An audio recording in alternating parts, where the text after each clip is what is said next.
Hamza salam dostlar, bugün sizlərlə birlikdə təzə efsanevi olan Pilseni alıb deneyəcəyik. Gördüyünüz gibi 72 elmas var, önündə 73 var. Bismillah aldıq. Təzə efsane savaşçımız xeyirli olsun. Keskin nişancıdır. Yanımda da yine her zaman kimi Colt var. Evet, o mistik olmuş orada. Biraz yükseldik. Ölmüyormuş ben.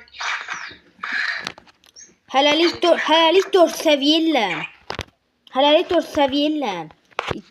Gələn bir maçdan sonra da eləyərik ta. Hə. O arada kayıt səviyyəmizdə 5-ci səviyyə ulaşdı. Şimdi seçə basaq. Ben bilmiyorum.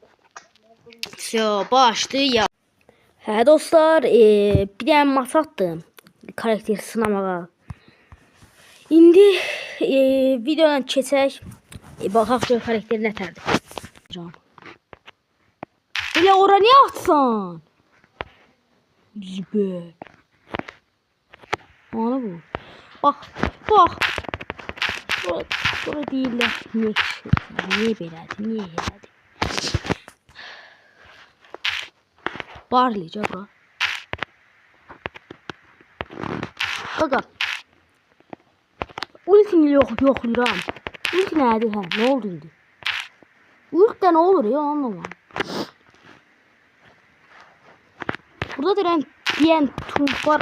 Deyən dediyim anda çıxdı. Qaqa ona vurmadın ha. Zibil. Elə bir mırtdaşır ya oyun məndən. Hanı bu? Cev kutuya vuracaq bax. Bax buradadır, burada. Buna vur. Öldürdüm ki. Hə dostlar, ilk maçı qazandıq, birinci olduq. İkinci maça keçək. Sıkıntı olacaq amma zibil gəl, hə gəl. Nə arasın, hə gəl. Gəl buraya. Hadi öl ta, öl, hə. Şurallah. En xoşladığım şey bu koba bırakmaqdır.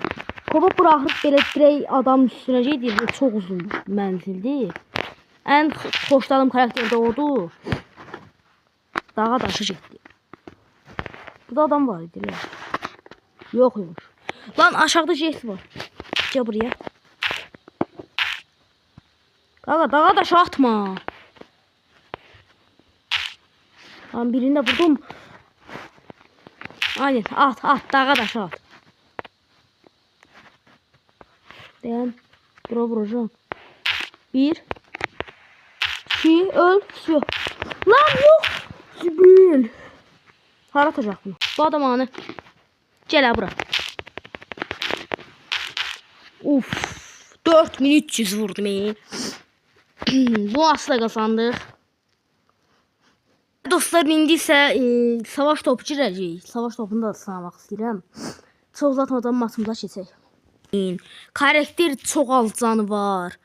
8 səviyyə deyə biləm. Amma bax 5100 canı var.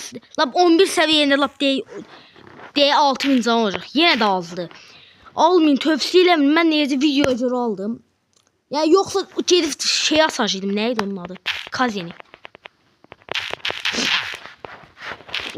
Oradan ulti. Zibil. Gel. Uf, çok uzun menzil var.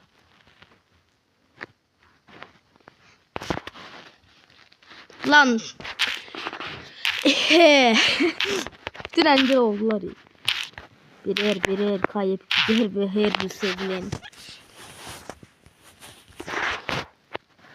Gel buraya gel. Bir vurdum, ikisini vurdum.